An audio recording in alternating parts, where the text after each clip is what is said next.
Hello, and welcome once again to the Dental Marketing Mastery Series. This podcast is brought to you by dentalwebcontent.com and New Patients Incorporated. I'm Howie Horrocks, the founder of New Patients Incorporated. Along with me once again is my friend and partner and the president of New Patients Incorporated, Mark Dilatush. Hello, everybody. Welcome once again to our podcast. And today we're going to continue on from a previous podcast, right, Mark? Yeah, the last commitment podcast that we did ended as a pretty good segue into this podcast, and that was commit to measuring the people who are walking out your back door. We even gave it a practice analysis worksheet that people can get if you email Josh, Josh, at newpatientsinc.com.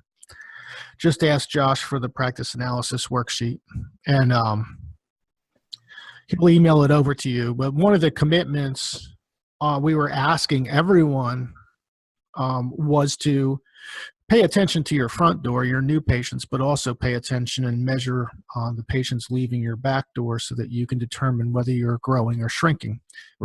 Which is a great segue into recare. Yeah, right. Because your back door, if it's bleeding your practice dry, and that the good news is that you can do something about that pretty much immediately, right?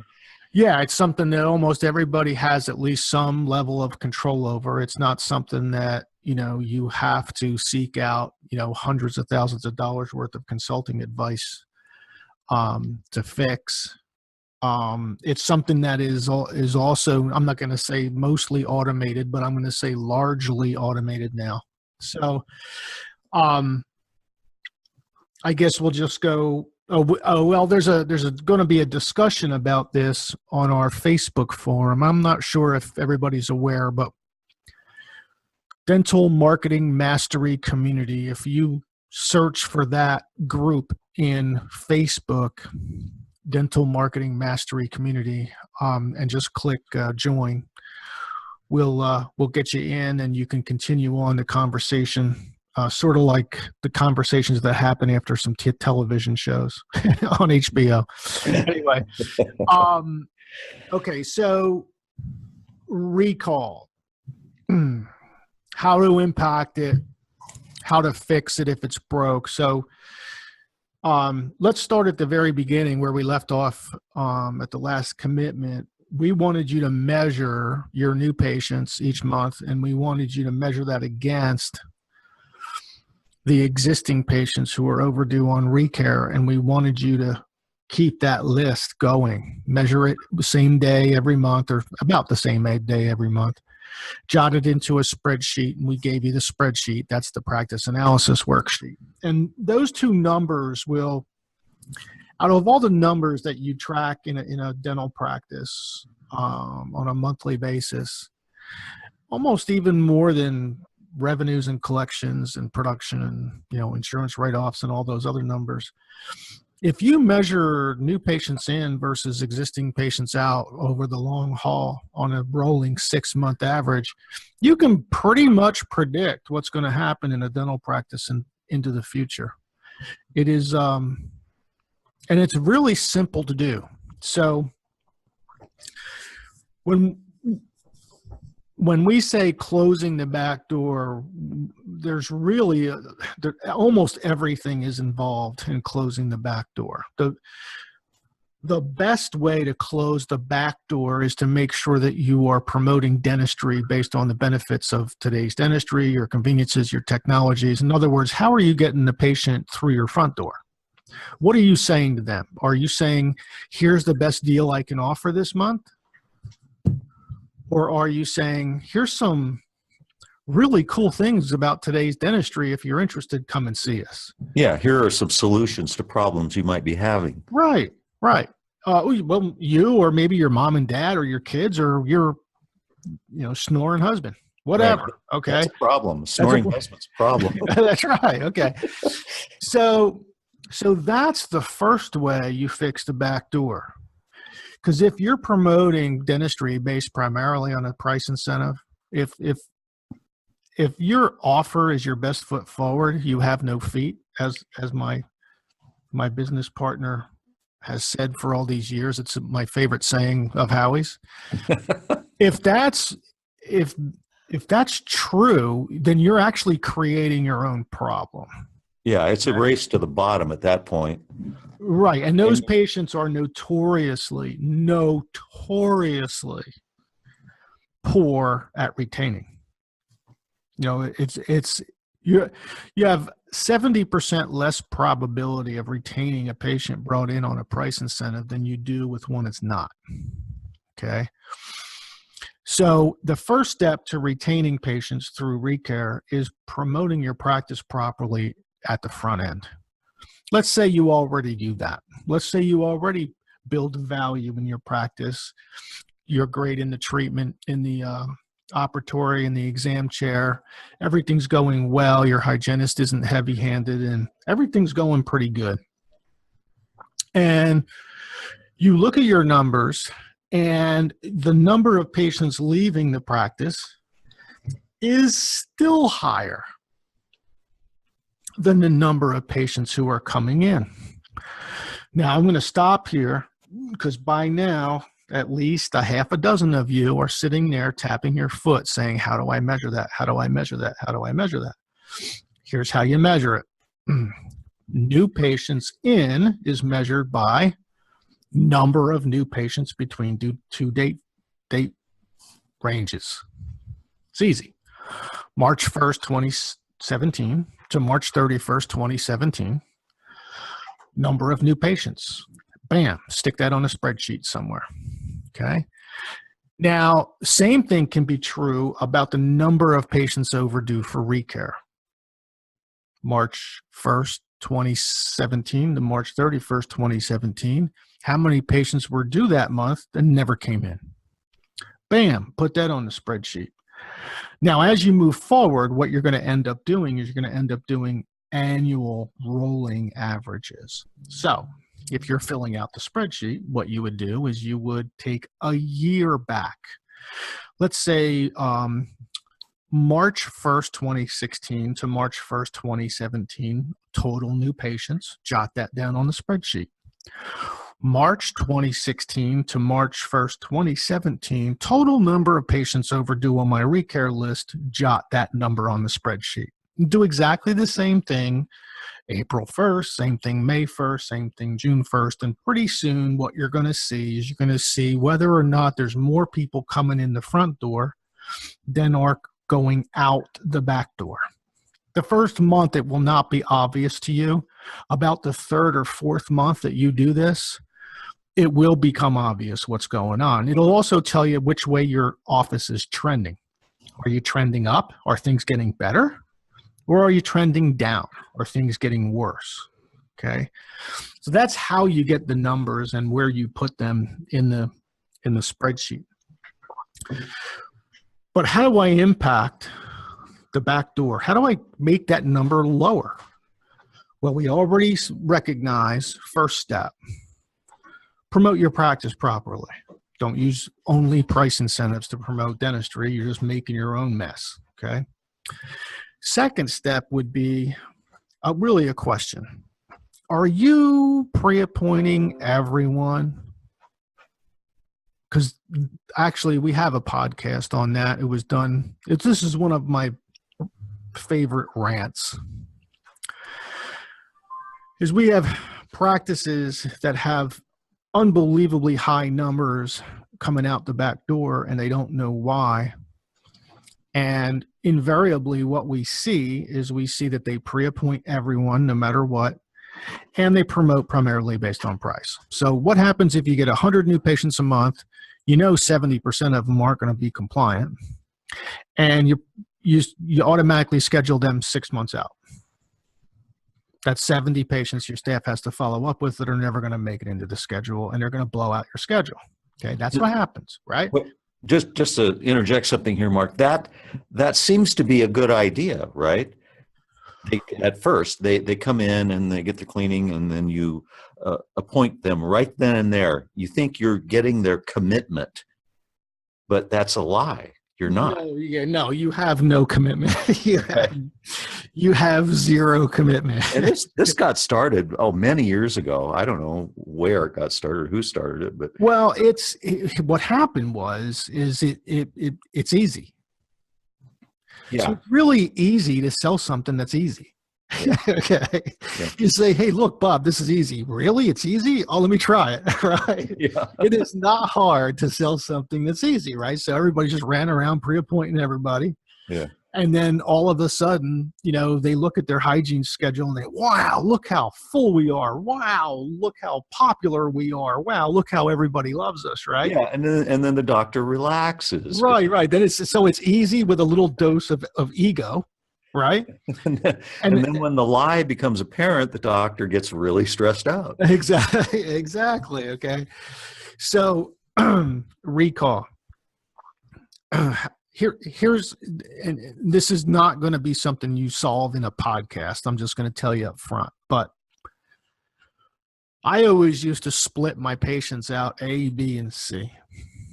A patients are patients who have proven to me that they can be trusted to be pre-appointed because they do make their appointment, they do confirm, and they do show up.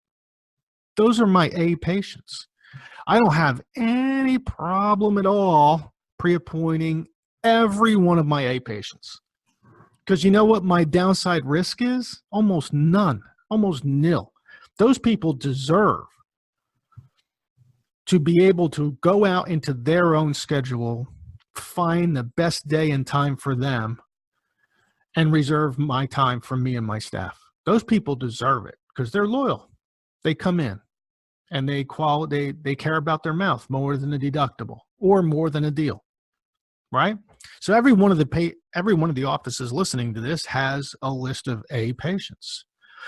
But what about my B patients? Well, where did my B patients come from? Is that arbitrary? Well, no, it's not arbitrary. Everyone is an A patient until they prove to you otherwise. So who are the B patients? B patients are people we trusted initially as A patients who, you know what, they had an emergency one day, maybe the last appointment, maybe they didn't confirm, maybe they missed or canceled and rescheduled but made their last hygiene appointment, but they're just not A patients, okay?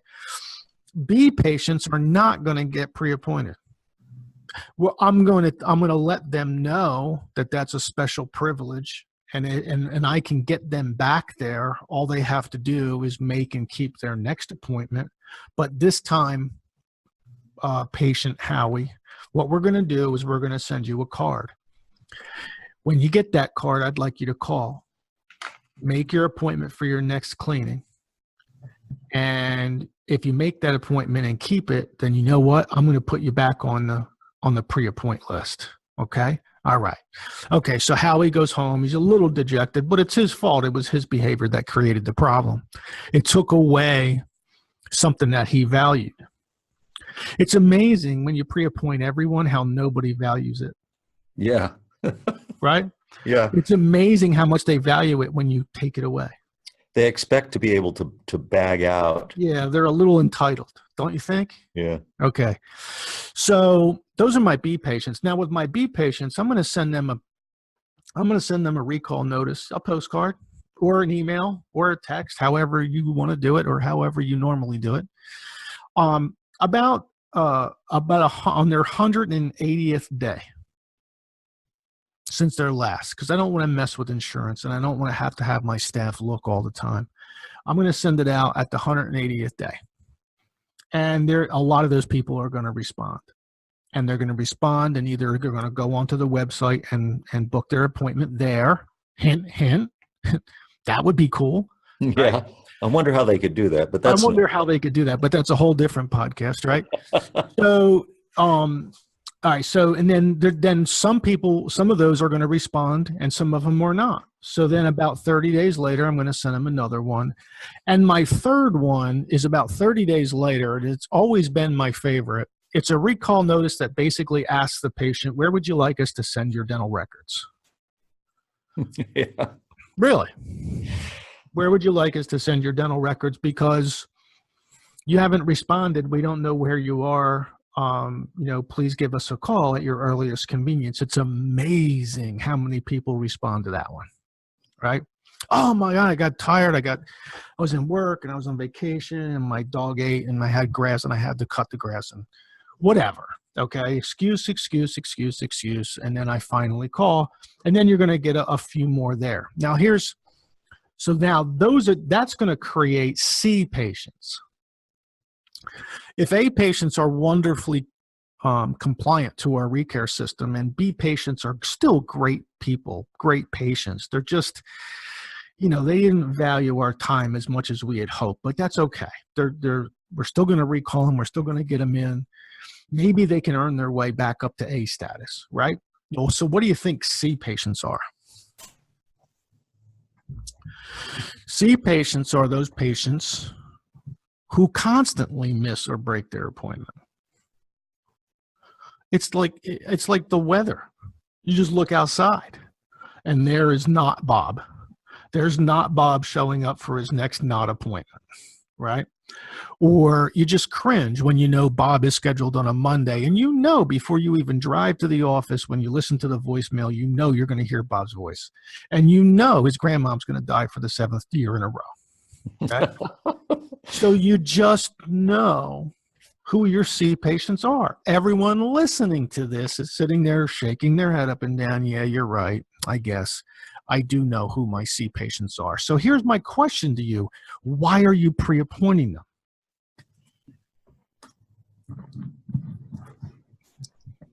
Now, I hope that sunk in, because it's insanity. It's statistical insanity to pre-schedule your C patients. So what do you do with your C patients? You wait 180 days, you send them a card, and you don't even send them a second one.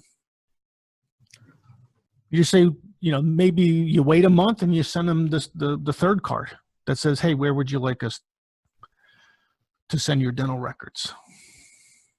And maybe they wake up the next time.